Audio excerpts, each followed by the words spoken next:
Hello everyone, मैं हूं अमित द्विवेदी। आज से मैं आपको अकाउंट्स पढ़ाने वाला हूं क्लास 11th एमपी बोर्ड के लिए। राठी की बुक से बिल्कुल नए वीडियोस रिकॉर्ड कर रहा हूं मैं, और ये वीडियोस आप मेरे यूट्यूब चैनल पर लाइव देख सकते हैं। इसके अलावा मेरे एप्लीकेशन पर भी मिल जाएगा। तो चलिए पढ़ना शुरू करते हैं। भाई 11th क्लास में मैं आपको क्या पढ़ाने वाला हूँ? अकाउंटेंसी। किस बुक से पढ़ाऊंगा मैं आपको? राठी की बुक से पढ़ाने वाला हूँ।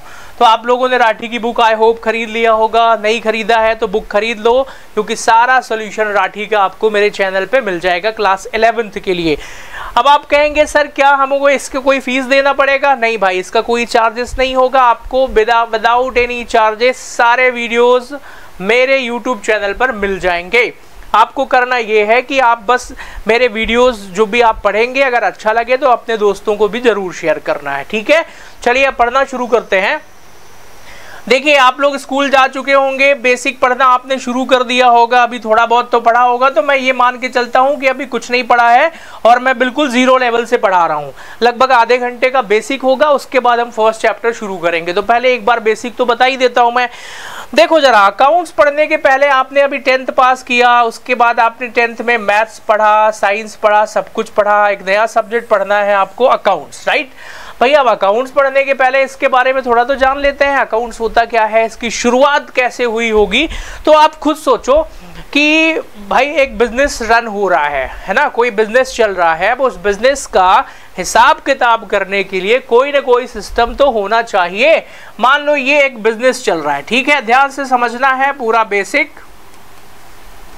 ये एक बिजनेस है। अच्छा, एक चीज और क्लियर कर दूं मैं, जो हिंदी मीडियम के छात्र हैं आप चिंता मत करिए, अकाउंट्स अंग्रेजी में ही पढ़िए, अंग्रेजी में ही सॉल्व होता है। तो हिंदी मीडियम वाले भी, आपके लिए भी यही कॉमन वीडियो रहेगा। मैं हिंदी में भी समझाऊंगा, बस जनरल एंट्रीज या जो भी क्वेश्चंस हैं वो तो अंग्रेजी में ही सॉल्व करते हैं। तो अगर आपके टीचर आपको हिंदी में अकाउंट सिखा रहे हैं ना, तो आप उनसे बिल्कुल मत पढ़िए, आपको सब चीजें इंग्लिश में ही सीखना है। हिंदी मीडियम वालों के लिए जो शब्द हिंदी में यूज होते हैं वो मैं बता दिया करूंगा। तो दोनों लोगों के लिए कंबाइंड वीडियो रहेगा ये, ठीक है ना? ओके, तो मान लो भाई कोई बिजनेस चल रहा है, बिजनेस शुरू हो गया, अब उसका हमें हिसाब किताब तो करना पड़ेगा। अब आप कहेंगे सर हिसाब किताब करने के लिए क्या जरूरी है कि हम अकाउंट्स में ही हिसाब किताब करें? हम तो सर मैथ्स से भी तो कर सकते हैं ना। भाई मैथ्स से भी तो कर सकते हो, प्लस माइनस ही होगा, लेकिन मैथ्स के फॉर्मूला लगा के प्रॉफिट निकालोगे क्या? पूरा साल भर का जो भी ट्रांजैक्शन होता है वो कैसे आप कैच करोगे मैथ्स में? मैथ्स में तो प्लस माइनस ही होना है, और क्या होना है? तो मैथ्स से पॉसिबल नहीं था। तो इसको सबसे पहले किसने पहचाना? अकाउंट्स की शुरुआत कैसे हुई सर, आप ये भी बता दीजिए। बिल्कुल मैं स्टार्टिंग से बता रहा हूं। तो ये बात है 1494 में अकाउंटिंग के जो फादर थे लूकास पैसियोली, उन्होंने अकाउंटिंग प्रिंसिपल्स की बुक लिखी, ठीक है? फंडामेंटल ऑफ अकाउंटिंग फादर भी बोला जाता है उनको। लूकास पैसियोली ने पहली बार अकाउंट से रिलेटेड कुछ रूल्स रेगुलेशन बनाए। उन्होंने जो बनाया वही हम धीरे धीरे कुछ परिवर्तन होने के साथ साथ वही चीजें आ रही हैं, वही हम पढ़ रहे हैं। तो खैर मैं बहुत डिटेल हिस्ट्री इसकी नहीं पढ़ाऊंगा मैं। आप इसके बारे में अगर जानना हो तो मुझसे पूछिएगा, तो मैं बता दूंगा कि भाई लूकास पैसियोली ने उस टाइम पे कैसे अकाउंट बनाया था और आज उसमें क्या क्या डिफरेंसेस आ चुके हैं, ठीक है?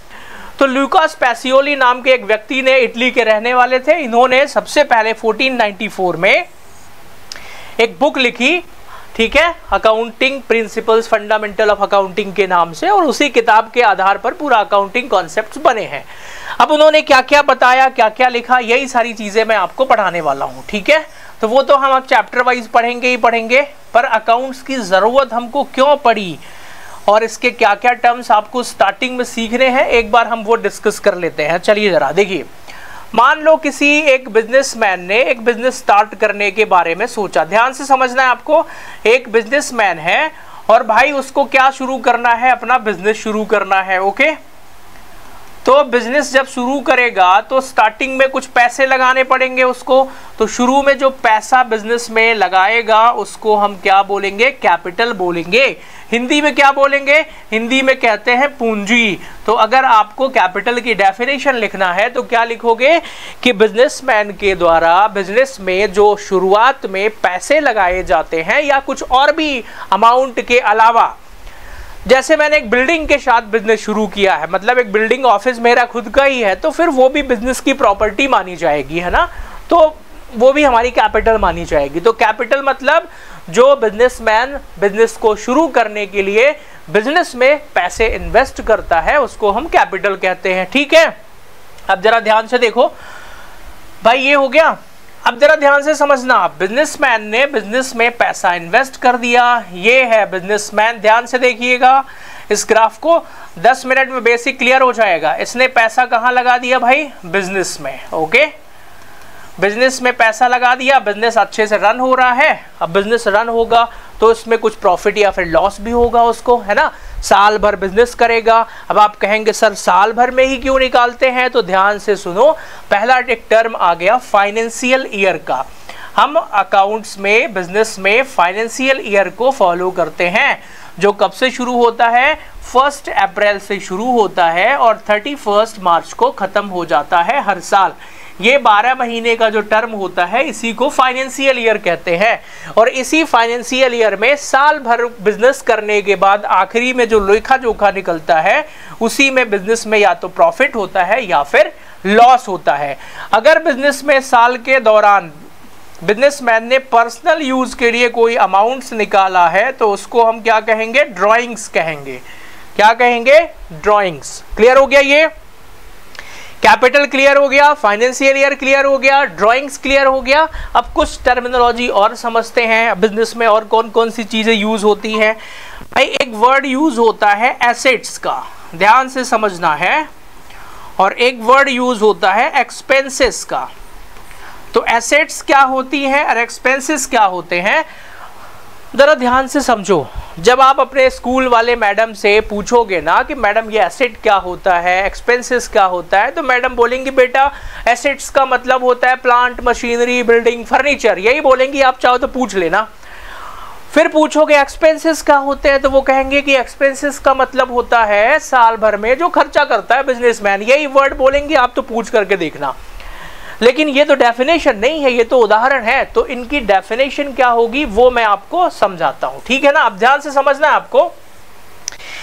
एसेट्स क्या होता है, एक्सपेंसेस क्या होता है, ये डिपेंड करता है इनके यूज पर। मतलब अगर किसी भी चीज का हमको फ्यूचर बेनिफिट मिल जाए, आप कहेंगे सर फ्यूचर बेनिफिट से क्या मतलब है, वो भी समझाऊंगा मैं, ध्यान से समझना है। जैसे मान लो हमारा फाइनेंशियल ईयर अभी स्टार्ट होगा 1 अप्रैल 2024 से, कब तक चलेगा ये?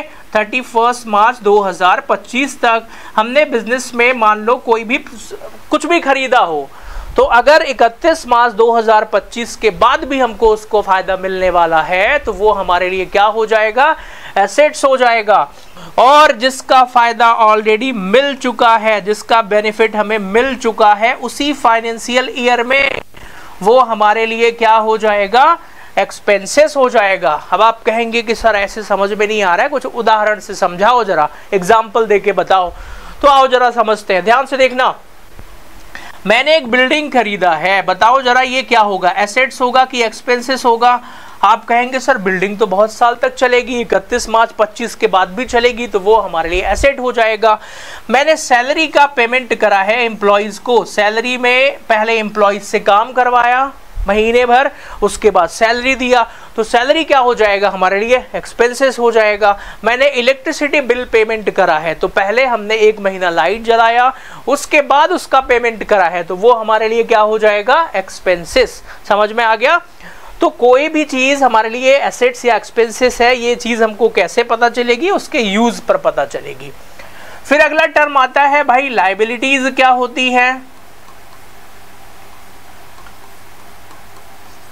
लायबिलिटीज का मतलब होता है responsibilities in terms of money, पैसों की जिम्मेवारी, पैसों की आपको किसी को कुछ अमाउंट देना है, आपको मतलब बिजनेस को, तो बिजनेस की जो भी उधारी होती है, बिजनेस का जो भी पैसा अगर हमें किसी को चुकाना है तो उसको हम क्या बोलेंगे? लायबिलिटीज बोलेंगे। क्लियर हो गया ये? ओके। फिर सर ये भी तो बताओ परचेज क्या होता है? ध्यान से सुनना, ये वर्ड सीख लो, अभी आगे आएंगे। फिर एक सेल होता है सर, परचेज के बाद सेल होता है, ये भी समझ लो। तो परचेज का मतलब होता है साल भर में हम जो भी सामान खरीदते हैं बिजनेस में। अब ऐसे तो जो भी सामान खरीदते हैं, ये कौन सी बात हुई, जरा ध्यान से समझो। जिस चीज का हम बिजनेस करते हैं उसको कहते हैं गुड्स। क्या कहते हैं? गुड्स। हिंदी में कहते हैं माल। तो भाई बेचने के लिए हमने जो भी सामान खरीदा है वो हमारे लिए परचेज कहलाएगा। अब जरा ध्यान से सुनना है आपको। मान लो एक स्टेशनरी की दुकान है आपकी क्या दुकान है? स्टेशनरी की। ओके, अब स्टेशनरी की दुकान आपकी है और आपने घर के लिए एक एसी खरीदा है, तो क्या वो परचेज होगा? बिल्कुल नहीं होगा। क्यों नहीं होगा? क्योंकि भाई हमारा काम तो स्टेशनरी खरीदना है। आप घर के लिए सब्जी खरीद रहे हो, क्या वो परचेज होगा? क्या नहीं होगा, क्योंकि वो घरेलू चीजों के लिए है।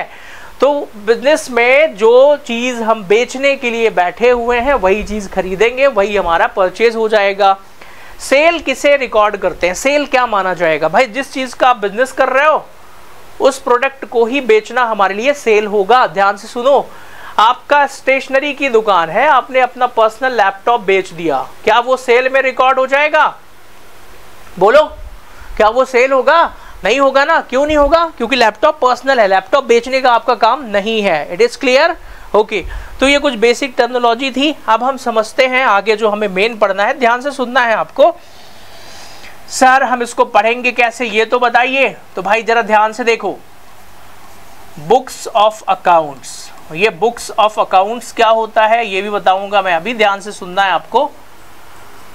इन सबको नोट्स कर लेना है आपको। जो भी बेसिक चीजें पढ़ा रहा हूं मैं एक रजिस्टर में नोट करते जाइए। उसके अलावा मैं आपको पीडीएफ फाइल प्रोवाइड कराऊंगा। 11th क्लास राठी की बुक के हर एक क्वेश्चन का पीडीएफ फाइल सॉल्यूशन भी आपको मिलेगा। कहाँ मिलेगा? तो भाई प्ले स्टोर में मेरा एप्लीकेशन भी है, जिसकी लिंक जो है वो वीडियो के डिस्क्रिप्शन में मिल जाएगी। ठीक है, प्ले स्टोर पर चले जाना, उस वीडियो को डाउनलोड कर लेना और मेरे एप्लीकेशन में अभी उस पर काम चल ही रहा है थोड़ा बहुत सारी चीज़ें आपको मिलेंगी। उस पर आपको एमसीक्यूज सॉल्व करने के लिए मिल जाएंगे। वहाँ पे आप बढ़िया एमसीक्यूज के टेस्ट देना, फ्री में, कोई चार्जेस नहीं है, डोंट वरी। उसके अलावा आपको पीडीएफ फाइल में जो भी नोट्स रहेंगे वो मिल जाएंगे, आपको वीडियो लेक्चर्स भी मिल जाएंगे, उसमें बहुत सारी चीज़ें रहेंगी। तो ऐप में अभी काम चल ही रहा है, ये आने वाले अगले एक आध हफ्ते के अंदर आपको यहाँ पर चीज़ें मिलना शुरू हो जाएंगी। वापस आते हैं पढ़ाई में। बुक्स ऑफ अकाउंट्स क्या होता है सर? ध्यान से सुनना है। किसी भी बिजनेस में जो बेसिक बुक्स मेंटेन की जाती हैं वो कौन कौन सी बुक्स होती हैं? तो बेसिकली ये रजिस्टर होते हैं। ठीक है, पहला रजिस्टर, मान लो ध्यान से शुरू से मान लो मैंने एक बिजनेस शुरू किया। ओके, बिजनेस स्टार्ट हो गया, सब चल रहा है। अब मुझे उसका हिसाब किताब तो करना पड़ेगा ना। तो हिसाब किताब करने के लिए जो पहले मैनुअल सिस्टम चलता था उसमें कुछ रजिस्टर मेंटेन करे जाते थे। तो पहले वाले रजिस्टर का नाम क्या होता था? जर्नल।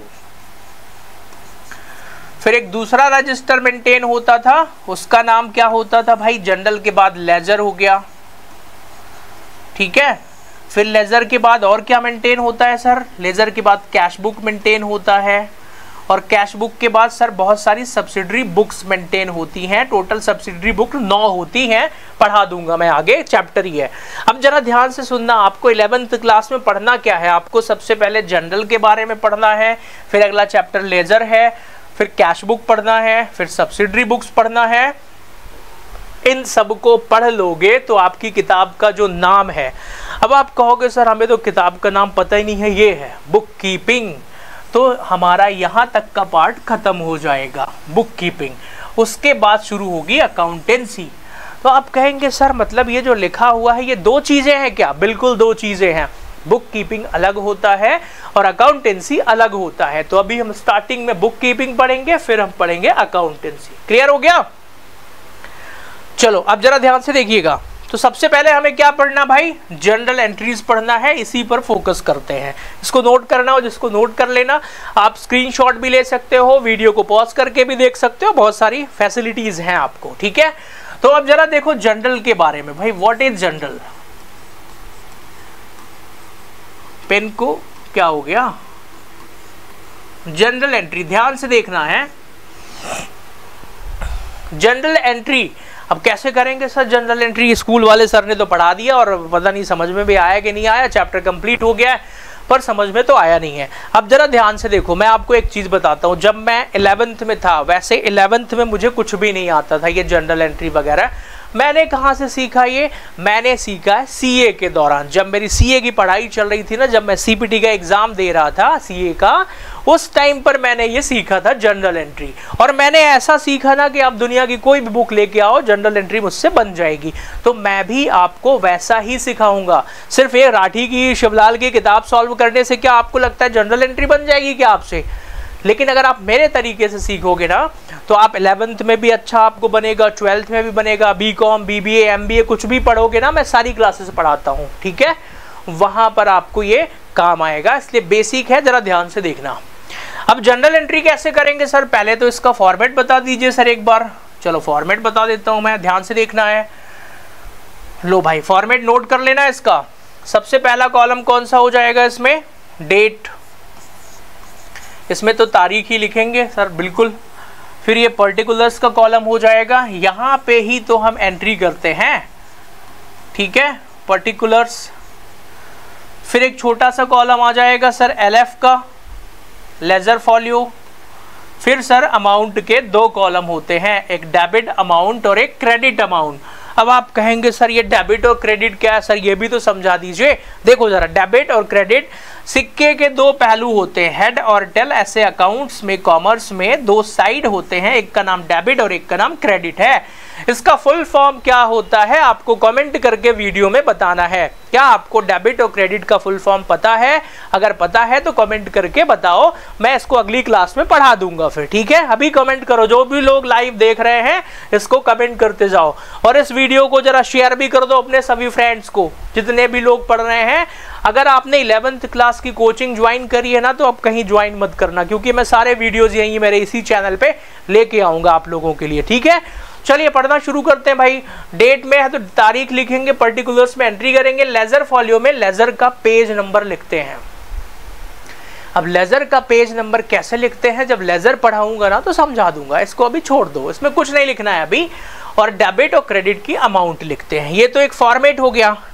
अब आप कहेंगे कि सर ये सब तो ठीक है, आप तो मुझे ये बताओ जनरल एंट्री करते कैसे हैं, इसके लॉजिक्स क्या हैं, वही बताना है मुझे, और आप मेरे हिसाब से ही सीखना, ठीक है। चलिए जरा शुरू करें। तो देखो जरा, हम जो बिजनेस करते हैं वो पैसे के लिए कर रहे हैं। हमें बिजनेस में देखना है कि भाई हमारा जो कैश है ना वो कहाँ है। तो अगर हमारे बिजनेस में किसी भी ट्रांजैक्शन से पैसा आता है, कम्स इन, तो कहाँ लिखेंगे? डेबिट साइड में। और अगर हमारे बिजनेस से पैसा जाता है, गोज आउट, बाहर जाता है, तो कहाँ लिखेंगे? क्रेडिट साइड में। आप कहेंगे सर मैं तो हिंदी मीडियम से हूँ सर, अंग्रेजी में पढ़ा रहे हो, हिंदी में भी पढ़ाओ, जरा हिंदी में सुन लो। अब अगर हमारे पास पैसा आए तो कहाँ जाएगा? वो पैसा आए तो कहाँ जाएगा? डेबिट में। और पैसा अगर हमारे पास से जाए तो कहाँ जाएगा? बताओ जरा, क्रेडिट में। क्लियर हो गया? What comes in debit, what goes out credit. ये बेसिक प्रिंसिपल है, और इसी से मैं जनरल एंट्री शुरू करूंगा, बीच में कॉन्सेप्ट्स आते जाएंगे और मैं पढ़ाता जाऊंगा। आप यकीन मानो, मैंने अभी तक 2-4 हज़ार बच्चों को भी, उससे भी ज़्यादा बच्चों को जनरल एंट्री सिखा दिया है लाइव क्लासेस में, भोपाल में, है ना। तो ऑनलाइन तो पता नहीं कितने सीखे होंगे। तो आप भी पूरा यकीन रखिए, आप जनरल एंट्री ही नहीं, पूरे अकाउंटिंग में एक्सपर्ट हो जाएंगे। सबसे ज़्यादा नंबर आप ही लोगों के आएंगे। वैसे भी मेरे चैनल से कई सारे टॉपर्स आ चुके हैं, ओके। और जब मैं यहाँ भोपाल में ऑफलाइन पढ़ाता था तब तो आते ही थे, तब तो कोई दिक्कत नहीं थी। तो चलो जरा जनरल एंट्री सीखते हैं। ये लिख लो जरा, comes in debit, goes out credit, okay. अब जरा ध्यान से देखो, पहला ट्रांजैक्शन, हम भाई जब बिजनेस को शुरू करते हैं, बिजनेस स्टार्ट करते हैं, तो क्या एंट्री बनेगी जरा बताओ। सर बिजनेस को शुरू किया है मतलब बिजनेस में पैसा आएगा सर, और जब पैसा आएगा तो उसको कहाँ लिखेंगे? कैश अकाउंट होगा डेबिट में। क्लियर हो गया? तो क्रेडिट में क्या जाएगा सर? To capital account. इस एंट्री को नोट कर लो जरा, ठीक है। तो पहली एंट्री क्या बनी sir? Cash account debit to capital account. Narration क्या लिखेंगे sir? Being started business with cash. ये पूरा लिख लेना, मैंने बोल दिया है, नरेशन लिखना जरूरी है वैसे, ठीक है। डेबिट का अमाउंट इधर, क्रेडिट का अमाउंट इधर।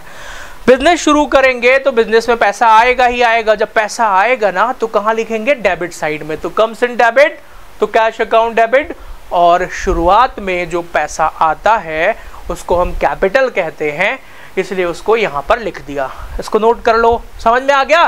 बिजनेस शुरू करने की एंट्री क्लियर हो गई ना? ओके, अब बिजनेस शुरू होने के बाद सर कुछ खरीद लें, चलो खरीदते हैं। तो फॉर परचेज, ध्यान से सुनना है, जब हम कोई सामान खरीदेंगे भाई, परचेज करेंगे, तो एंट्री क्या होगी? पहले मुझे ये बताओ, पैसा आएगा कि जाएगा? सर हम कोई सामान खरीदेंगे ना तो पैसा तो हमारे पास से जाएगा। Very good. और जब जाएगा तो कहाँ लिखेंगे? सर जब पैसा जाएगा ना तो उसको हम क्रेडिट में लिखेंगे। सर हाँ, very good, to cash account.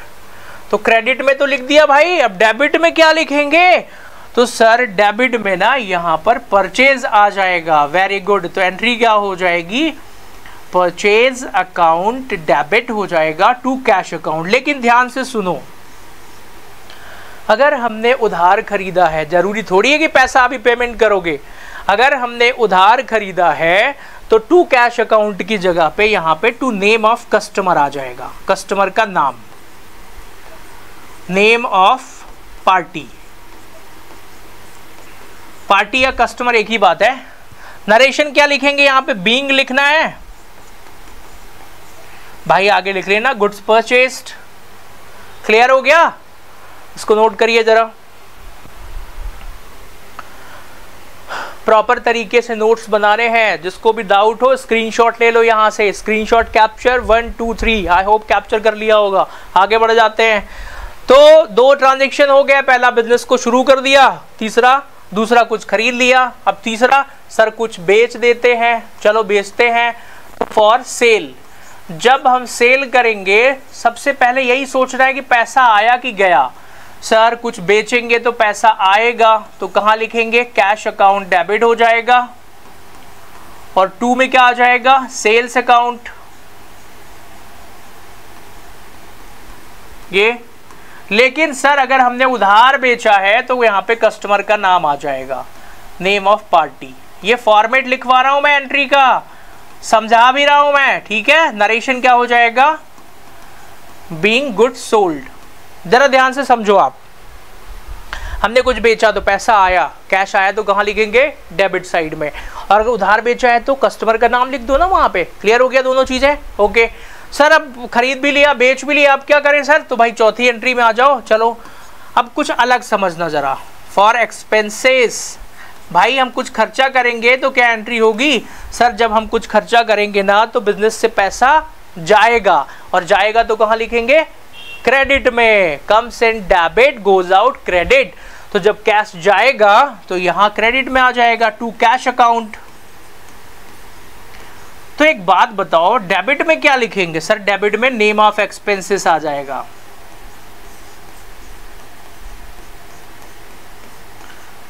Being cash paid, narration लिखना जरूरी है। इसको भी नोट कर लीजिए आप लोग, स्क्रीनशॉट ले लीजिए। जिन लोगों को भी स्क्रीनशॉट लेना है, जो सिंसियर बच्चे हैं भाई, लिखते जाना है ना। स्क्रीनशॉट मोबाइल में ही रह जाएगा। चलो आई होप आप लोगों ने कैप्चर कर लिया होगा। आगे बढ़ जाएं। तो 4 एंट्री सीख लिया हमने, बिजनेस को शुरू करने की, परचेज करने की, सेल करने की, कोई चीज एक्सपेंसेस हो गया तो उसकी एंट्री। 5वीं एंट्री, सर अगर मान लो हमने कोई एसेट्स परचेज करा है, फॉर एसेट्स परचेज। ध्यान से,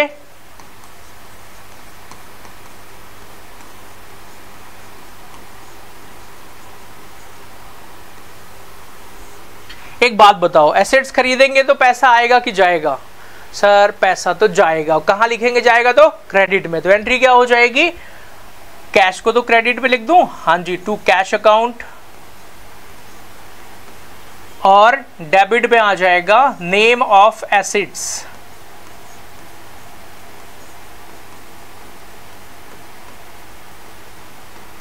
account debit to cash account being assets purchase. फिर सर अगर कोई बिजनेस में इनकम हो रही है, फॉर इनकम, तो मुझे एक बात बताओ, इनकम होगी तो पैसा आएगा कि जाएगा?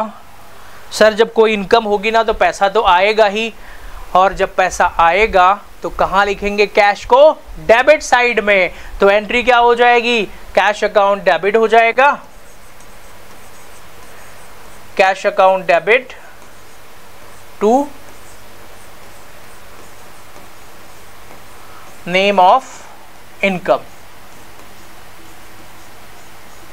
नरेशन क्या लिखेंगे? Being cash received. क्लियर हो गया? तो ये 6 जनरल एंट्री आप नोट करो। बुक लेके आ रहा हूं, फिर क्वेश्चन करते हैं, ठीक है? हाँ जी, तो बुक ले लिया होगा आप लोगों ने। चलिए, ये बुक है कौन सी? अकाउंटेंसी की है, राठी की बुक है ना। इसी बुक से हम लोगों को क्वेश्चन करना है। फर्स्ट क्वेश्चन आपके सामने स्क्रीन पर है। मैंने इसकी पीडीएफ फाइल बना दिया है। आपको ये पीडीएफ फाइल अगर चाहिए क्वेश्चंस की, तो मैंने पहले ही बताया था ये कहाँ से मिल जाएगी। तो गूगल प्ले स्टोर पर जाना है आपको। गूगल प्ले स्टोर पर मेरा ऐप मिल जाएगा, ठीक है? प्ले स्टोर पर अभी ये पीडीएफ हालांकि मैंने वहां पर अपलोड की नहीं है, कर दूंगा मैं। किस नाम से मिल जाएगा? अमित द्विवेदी क्लासेस के नाम से, ठीक है? तो ये ऐप आपको यहां पर मिल जाएगा, आप यहां से पीडीएफ को डाउनलोड कर सकते हैं। तो चलिए, अभी तक मैंने जो आपको बेसिक एक बार पढ़ाया था उसके आगे बढ़ते हैं। फर्स्ट क्वेश्चन सॉल्व करते हैं। वैसे तो मैं स्क्रीन पे क्वेश्चन भी डिस्प्ले करवा सकता हूं, लेकिन अब इतना समय खराब नहीं करते हैं। चलिए, डायरेक्टली क्वेश्चन आप लोग अपनी बुक से देखेंगे, ठीक है? तो आइए जरा, पेज नंबर 138 इंग्लिश मीडियम की जो बुक है, हिंदी में अलग हो सकता है पेज नंबर, आप अपने हिसाब से देख लीजिएगा। पहला क्वेश्चन हम लोग सॉल्व करते हैं। लिखा है pass the journal entries in the following transaction. भाई जनरल एंट्री करना है। जनरल एंट्री मैंने अभी पढ़ाया था आपको बेसिक, 6 बेसिक जनरल एंट्री मैंने पढ़ा दी है। पहली कौन सी? बिजनेस को स्टार्ट करने की। क्या होती है? Cash account debit to capital. Reason क्या है? पैसा आता है तो डेबिट में लिखेंगे, और जो शुरू में पैसा आता है वो कैपिटल कहलाता है। तो देखिए, पहली एंट्री यही होगी। क्या लिखा हुआ है? यहाँ लिखा है स्टार्टेड बिजनेस विद कैश 6000 रुपए। तो एंट्री क्या हो जाएगी? Cash account debit to capital 6000 रुपए। कैश को डेबिट 6000, कैपिटल को क्रेडिट 6000। नरेशन भी लिखना जरूरी है, बीइंग स्टार्टेड बिजनेस। क्लियर हो गया? ओके, अब जरा आगे बढ़े। दूसरा ट्रांजैक्शन पढ़ो जरा। परचेस गुड्स फ्रॉम अमित लिखा हुआ है। अमित से माल खरीदा। अब जरा ध्यान से देखो, क्या इसमें कोई कैश ट्रांजैक्शन है? नहीं है। इसमें परचेज का ट्रांजैक्शन है। तो परचेज हमेशा कहां जाएगा? डेबिट में जाएगा। तो एंट्री क्या बन जाएगी? Purchase account debit to Amit's account. तो ये देखो, एंट्री बन गई। परचेज को डेबिट कर दिया, क्रेडिट में आ गया अमित। तो एंट्री क्या हो जाएगी? Purchase account debit to Amit's account. Clear हो गया? फिर थर्ड एंट्री है बैंक में पैसे जमा किए। जरा ध्यान से सुनो, हमने बैंक में पैसे जमा किए हैं। ये हमारा बिजनेस के पास पैसा रखा है और ये है बैंक। तो बिजनेस से पैसा मूव करके कहाँ गया? बैंक में। तो कैश हमारे पास से जा रहा है, तो कैश को कहाँ लिखेंगे? क्रेडिट में। तो डेबिट में क्या आ जाएगा? बैंक। तो एंट्री क्या हो जाएगी? Bank account debit to cash account. फिर हमने फर्नीचर खरीदा है, तो कैश पेमेंट किया होगा, तो furniture account debit to cash account. और आखिरी में गुड्स सोल्ड फॉर कैश 1800 रुपए। नगद माल बेचा 1800 रुपए का। पैसा आया, जब कैश आएगा तो कहां जाएगा? डेबिट में। तो एंट्री कहां हो जाएगी? Cash account debit to sales account. तो आप लोग इसको नोट करिए। स्क्रीनशॉट लेना है तो स्क्रीनशॉट ले लो और आगे बढ़ते हैं। हम इसी तरीके से क्वेश्चन करने वाले हैं। वैसे तो मैं इन सबको यहाँ पे सॉल्व भी कर सकता था लिख के, लेकिन उसमें समय खराब होता है ज्यादा, और दूसरा आपको फिर ये पीडीएफ नोट्स कहाँ से मिलेंगे। इसलिए मैं चैप्टर वाइज क्या करने वाला हूँ, पीडीएफ तैयार कर रहा हूँ। वो आपके लिए ज्यादा आसान है। ये पीडीएफ आपको कहाँ से मिलना है मैंने बता दिया है। अभी आपको मैं टेलीग्राम चैनल की भी लिंक दे दूंगा। मेरा जो टेलीग्राम चैनल है वीडियो के डिस्क्रिप्शन में उसकी भी लिंक मिल जाएगी, तो आप टेलीग्राम भी ज्वाइन कर लीजिएगा। वहां पर भी आपको बहुत सारी चीजें मिलेंगी। आपको एमसीक्यू सॉल्व करने को मिल जाएगा, क्वेश्चंस मिलेंगे, बहुत सारी चीजें रहेंगी। तो हम डे टू डे इंटरेक्शन करना शुरू करेंगे। ओके, अब ये पहला क्वेश्चन हो गया। अब चलो जरा दूसरे क्वेश्चन पर आते हैं। दूसरा क्वेश्चन क्या कह रहा है, एक बार आप लोग पढ़ो। पहली एंट्री तो सबको पता है क्या होनी है, ठीक है? ये स्क्रीन पर आपको विजिबल होगा। मैं यहाँ पे क्वेश्चन भी डिस्प्ले करा दूंगा, अभी उस पे काम चल रहा है। आने वाले टाइम में क्वेश्चन भी आपको डिस्प्ले हो जाया करेगा यहाँ पे, ठीक है ना? तो सर देखिए जरा, दूसरा जो क्वेश्चन है, जनरल एंट्री करना है अंकित की किताब में। पहला वही है, सिंपल सा। देखो कितना आसान है। अब आपको समझ में आ रहा होगा। पहला क्या लिखा है? बिजनेस शुरू किया कितने से? 8000 रुपए से। तो एंट्री क्या हो जाएगी? Cash account debit to capital account. देखो जरा, सही है ये? पहला वाला cash account debit to capital account 8000, बिल्कुल सही है सर। नरेशन भी लिखा है बीइंग स्टार्टेड बिजनेस। अब आप चाहो तो इसमें थोड़ा और लिख देना स्टार्टेड बिजनेस विद कैश, ठीक है। जो हिंदी मीडियम के स्टूडेंट हैं भाई आप भी सुन लो, अंग्रेजी में ही एंट्री करनी है, हिंदी में मत सीख लेना कहीं से, किसी काम का नहीं है वो, ठीक है। फिर दूसरा क्या है, परचेज गुड्स फॉर कैश 700, 700 रुपए का माल खरीदा, कैश ट्रांजेक्शन है, पैसा हमारे बिजनेस से गया, कहाँ गया, बाहर गया। तो जब कैश जाएगा तो कहाँ लिखेंगे, क्रेडिट में, तो एंट्री क्या हो जाएगी, purchase account debit to cash account. फिर आगे क्या है, गुड्स सोल्ड टू रमेश, ध्यान से, goods sold to Ramesh, Ramesh को उधार बेचा है, कैसे पता चलेगा सर, यहाँ पर ना कैश के बारे में तो कुछ लिखा नहीं हुआ है, तो हम ये मान के चलेंगे कि जब पार्टी का नाम दिया हो और कैश के बारे में कुछ ना बोले तो उधार ट्रांजैक्शन है, नोट कर लो इसको। तो एंट्री क्या हो जाएगी, cash sorry Ramesh account debit to sales account. फिर अमन से गुड्स खरीदा है तो purchase account debit to Aman account.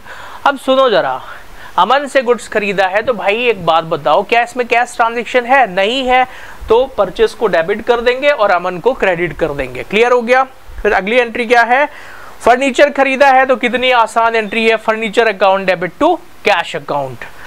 फिर गुड्स सोल्ड करा है 180 रुपए का, अब जरा इसकी एंट्री बताओ, गुड्स सोल्ड करने की क्या एंट्री होगी, मुझे बताओ जरा। आप कहेंगे सर गुड्स सोल्ड करा है तो सेल्स है, पैसे आए हैं, तो cash account debit to sales हो जाएगा, ये लो बिल्कुल सही है, सही बोल रहे हो आप, cash account debit to sales account, okay. फिर सर हमने क्या किया, बैंक में पैसे जमा कर दिए 2000 रुपए। अब बैंक में पैसे जमा करेंगे तो पैसा हमारे पास से जाएगा, और जाएगा तो कहाँ जाएगा, कैश क्रेडिट में, तो डेबिट में क्या हो जाएगा, बैंक अकाउंट डेबिट, ये हो गया बैंक अकाउंट डेबिट, क्लियर है। आखिरी में देखो जरा, रेंट पे करा है हमने 140 रुपए, ये एक्सपेंसेस होता है, पैसा हमारे पास से गया है, तो एंट्री क्या हो जाएगी, rent account debit to cash account. सही तरीका है पीडीएफ से पढ़ने का, मैंने क्वेश्चन पीडीएफ पहले ही बना ली है, मैं उसको एक्सप्लेन करता जाऊंगा तो थोड़ा सा जल्दी हो जाएगा। अगर अब यही सारी चीजें मैं बोर्ड पे लिख के करवाऊंगा अभी तो समय खराब होता है, तो वो जो खराब वाला समय है वो पहले ही कर लेता हूं मैं, ओके। आपका टाइम इंपॉर्टेंट है, मेरा भी इंपॉर्टेंट है। चलिए, तो ये क्वेश्चन हो चुका है, 2 क्वेश्चन कर लिया हमने इतना जल्दी। अब बढ़ते हैं तीसरे क्वेश्चन की तरफ, क्वेश्चन नंबर 3। देखो स्टार्टिंग में बहुत बेसिक जनरल एंट्रीज हैं और आपको प्रैक्टिस करना है, ठीक है ना। अब आप कहोगे सर ये वाली एंट्री तो खतरनाक लग रही है थोड़ा सा, कोई खतरनाक नहीं है, डरना नहीं है। अब जरा इस पे यहाँ पे मैं आपको कुछ चीज समझाता हूँ, ठीक है ना। अब जरा एक चीज समझो, कंपाउंड जनरल एंट्री, अभी एक वर्ड आने वाला है, कंपाउंड जनरल एंट्री, हिंदी में कहते हैं मिश्रित एंट्री, मिश्रित। कंपाउंड जनरल एंट्री मतलब जब एक ही डेट पर बहुत सारे ट्रांजैक्शन होते हैं, सिमिलर ट्रांजैक्शन है, तो उसको एक साथ कर देते हैं, उसी को कंपाउंड जनरल एंट्री बोलेंगे, ठीक है, कुछ अलग नहीं है। तो बिजनेस शुरू ना अभी तक सिर्फ कैश से कर रहा था, अब और चीजों से शुरू करेगा, तो सुनो इसको कैसे लिखेंगे, जिन भी चीज से बिजनेस शुरू करे ना उन सबको डेबिट कर देना और उसका टोटल टू कैपिटल में चला जाएगा, ओके। सिंपल सा कॉन्सेप्ट है। तो भाई यहाँ लिखा है उसने 20,000 रुपए कैश और 8,000 रुपए का गुड्स और 2,000 रुपए के फर्नीचर से बिजनेस शुरू किया है। तो बिजनेस शुरू किया तो टू कैपिटल में तो उसका टोटल चला जाएगा, तो एंट्री हो जाएगी cash account debit, stock account debit, furniture account debit to capital account. अब आप कहेंगे सर ये गुड्स को स्टॉक क्यों लिखा है, ध्यान से देखना, कुछ टीचर इसको गुड्स अकाउंट डेबिट भी करवाते हैं, वो भी सही है, कुछ लोग स्टॉक अकाउंट डेबिट करवाते हैं, वो भी सही है। मैं कौन सा करवा रहा हूं, स्टॉक अकाउंट डेबिट। क्यों, क्योंकि आप जब आगे की पढ़ाई करोगे, सीबीएसई बोर्ड में भी स्टॉक अकाउंट ही लिखा रहता है, आप जब सीए पढ़ोगे, सीएस पढ़ोगे, वहां पर भी स्टॉक अकाउंट ही लिखते हैं। 11th-12th के कुछ टीचर इसको गुड्स अकाउंट डेबिट करवा देते हैं, वो भी सही है, गलत नहीं है। क्लियर हो गया, तो पहली एंट्री क्लियर हो गई। जिन चीजों से बिजनेस को शुरू करा है उन सबको हमने कहां लिखा, डेबिट में, और उनका टोटल कहां चला जाएगा भाई, क्रेडिट में। क्लियर हो गया। ओके, तो सेकेंड ट्रांजेक्शन पढ़ते हैं। अब आप कहेंगे कि सर आपने इस पे डेट नहीं लिखा है, डेट तो यहाँ पर 1 अगस्त आएगा। तो भाई ये जो सीरियल नंबर लिखा है ना मैंने, इसको डेट आप अपने से लिख लेना, क्योंकि मेरा एग्जाम तो है नहीं, एग्जाम आपका है, तो डेट आप लिख लेना है ना, ये सीरियल नंबर की जगह पे डेट डाल देना है, ठीक है। सर आगे लिखा हुआ है कि गुड्स खरीदा 2000 रुपए का, बॉट गुड्स फॉर कैश। अब बताओ क्या होगा। सर बड़ा आसान है, गुड्स खरीदा है तो पैसा हमारे पास से गया, जब पैसा गया तो कहाँ जाएगा, कैश को क्रेडिट में लिखेंगे तो एंट्री हो जाएगी purchase account debit to cash account. फिर उसके आगे सर गुड्स बेचा है कैश में तो पैसा आया तो cash account debit to sales account. अब आसान एंट्री है ये, पर नहीं मैं आसान समझ के नहीं पढ़ाऊंगा, क्योंकि आप अभी 11th क्लास में हैं, अभी बिल्कुल शुरुआत है, तो सारी एंट्री मैं एक्सप्लेन करते हुए ही बताऊंगा, हर एक को एक्सप्लेन करूंगा मैं। गुड्स सोल्ड फॉर कैश, तो भैया ये हो गया। फिर आगे क्या है, goods purchase from Sunil for cash, Sunil से गुड्स खरीदा है और कैश पेमेंट करा है। तो ध्यान से देखो, कैश पेमेंट किया तो पैसा बाहर गया, जब पैसा बाहर जाएगा तो कैश को लिखेंगे क्रेडिट में, तो एंट्री क्या बनेगी, purchase account debit to cash account. उसके बाद क्या है भाई, गुड्स सोल्ड टू कपिल, इतना ही लिखा है, कपिल को माल बेचा, हिंदी में लिखा होगा। अब जरा सुनना, गुड्स सोल्ड टू कपिल, क्या ये कैश ट्रांजेक्शन है, नहीं है। कैसे पता कि नहीं है, सर इसमें तो कुछ दिया ही नहीं है कैश के बारे में। तो क्वेश्चन में जब कैश ट्रांजेक्शन के बारे में कुछ भी नहीं दिया हो तो हम ये मानेंगे कि उधार बेचा है, ठीक है। तो सोल्ड मतलब सेल्स, और सेल्स कहाँ रिकॉर्ड करेंगे, क्रेडिट साइड में। तो डेबिट में क्या आ जाएगा, कपिल का नाम, कस्टमर का नाम, तो Kapil's account debit to sales account. Clear हो गया। अगली एंट्री देखो जरा, स्टेशनरी खरीदा है और कैश पेमेंट करा है 300 रुपए का, तो एंट्री क्या बन जाएगी भाई, स्टेशनरी खरीदा एक्सपेंसेस है वो, तो stationery account debit to cash account. फिर उसके अगली एंट्री क्या हो जाएगी, सैलरी पे करा है 700 रुपए की, यही लिखा है, हाँ जी, सैलरी पेड टू महेश लिखा है।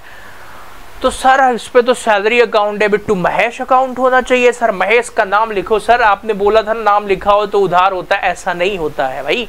सैलरी पेड, पेड वर्ड लिखा है ना, पेड मतलब पैसा गया, और सैलरी किसी इंसान को ही तो देंगे, ठीक है। तो हम महेश का नाम यहाँ रिकॉर्ड नहीं करेंगे, हम इसको एक्सपेंसेस मानेंगे। तो एंट्री क्या हो जाएगी, salary account debit to cash account. इसको भी नोट करिए आप लोग। फिर हम आगे बढ़ते हैं, 3 क्वेश्चन हो चुके हैं, अब हम बढ़ते हैं क्वेश्चन नंबर 4 की तरफ, ठीक है।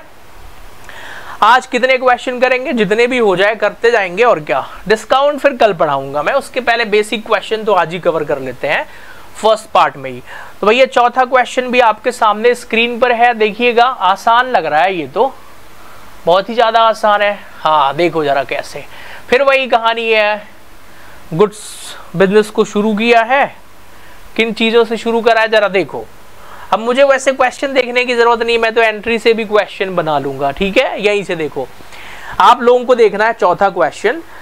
तो यहां लिखा है कि पंकज ने बिजनेस शुरू किया है 15,000 कैश और 5,000 रुपए के गुड्स से। तो क्या यहाँ पर एक जीरो गलत लगा दिया है, बिल्कुल गलत लगा दिया, मैंने लगाया है, हाँ, तो इसको मैं ही सुधारूंगा ना। ये लो भाई 15,000 कर लेना इसको। एंट्री क्या हो जाएगी, cash account debit stock account debit to capital 15,000, इसका टोटल दोनों का 20,000 रुपए यहाँ पर। क्लियर हो गया। आप कहेंगे सर समझ में नहीं आ रहा है, इसको अच्छे से लिख के बताओ। अरे लिखा ही तो है यहाँ पे, अब लिखूंगा तो समय और खराब होगा ना, इसलिए तो पीडीएफ बनाई है। पीडीएफ बनाने में भी 1 घंटा लगता है पूरा एक क्लास का, ठीक है। तो चलो दूसरा क्या है, बॉट गुड्स फॉर कैश, यही है, नहीं सर, बॉट गुड्स फ्रॉम प्रेम 2500 रुपए, प्रेम से 2500 रुपए का माल खरीदा, बाय किया, बाय मतलब परचेज किया, परचेज अकाउंट डेबिट होगा, क्रेडिट में कैश लिखेंगे क्या, नहीं लिखेंगे। क्यों नहीं लिखेंगे, क्योंकि कैश के बारे में बोला नहीं है, तो प्रेम का नाम आ जाएगा। तो एंट्री क्या हो जाएगी, अरे ये क्या है सर, आप तो कुछ और पढ़ा रहे हो। अच्छा भाई पहले ये करण को बेचा वाला कर लो, ये अच्छा मैंने गलत पढ़ लिया, गलत क्वेश्चन पढ़ लिया, ठीक है। तो बॉट गुड्स फ्रॉम प्रेम 2500 रुपए, एंट्री यहां पर मिस है, मैंने सही पढ़ा था, यहां मिसिंग है। लो तो एंट्री क्या हो जाएगी, परचेज अकाउंट डेबिट, कितने रुपए, जितने का खरीदा होगा भाई 2500 रुपए का, लिख लेना अलग से। और टू में क्या आ जाएगा, टू प्रेम अकाउंट, ठीक है, टू प्रेम्स अकाउंट 2500 रुपए। नरेशन क्या लिखेंगे सर, इसकी नरेशन हो जाएगी बीइंग गुड्स परचेज, ठीक है, नोट कर लो इसको। नेक्स्ट ट्रांजेक्शन, करण को बेचा 800 रुपए का, तो एंट्री क्या हो जाएगी, current account debit to sales 800 रुपए। फिर करण से पैसे मिले, कितने रुपए मिले, करण से हमको मिले हैं 600 रुपए, तो पैसा आया ना भाई, करण से मिल रहा है मतलब पैसा हमारे पास आया, और जब पैसा आएगा तो उसको कहां लिखेंगे, डेबिट में, तो एंट्री क्या हो जाएगी, cash account debit to current account, ठीक है।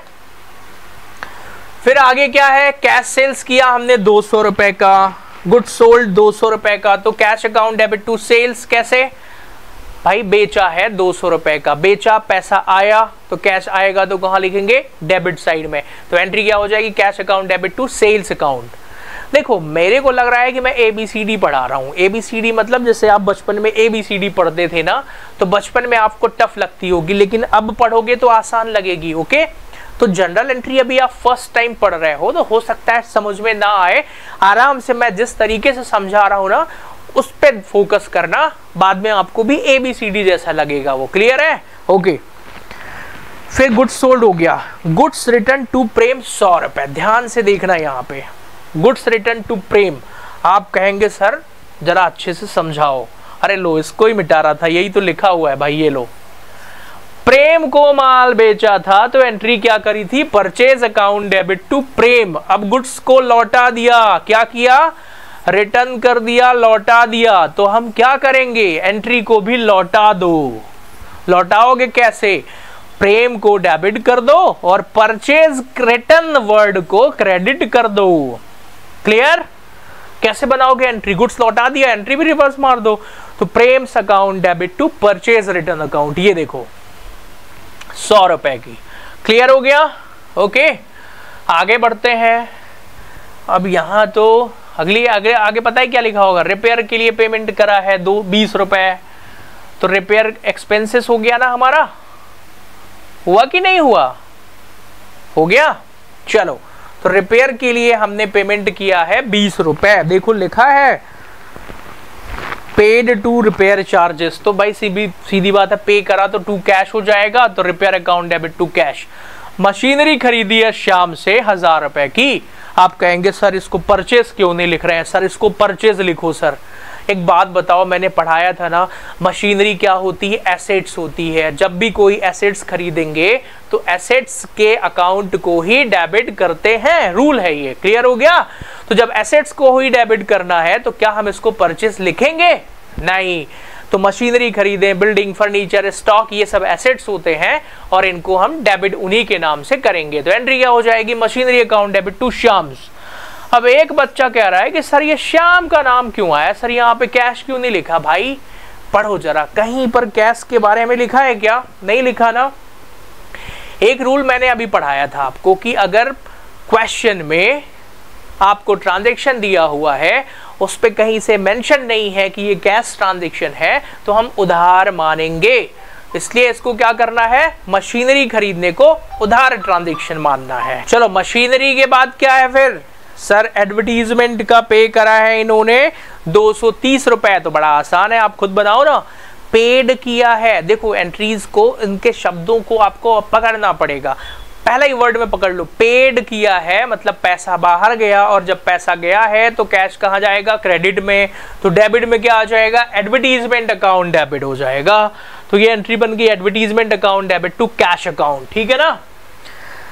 फिर कमीशन रिसीव्ड फ्रॉम विजय 150 रुपए, ध्यान से सुनिए, इस एंट्री में मुझे नहीं पता है 99% स्टूडेंट गलती कर देते हैं कमीशन रिसीव्ड फ्रॉम विजय वाली एंट्री में, ठीक है, पता नहीं क्यों, मुझे नहीं पता है, गलती करते हैं, शायद आपने भी किया होगा।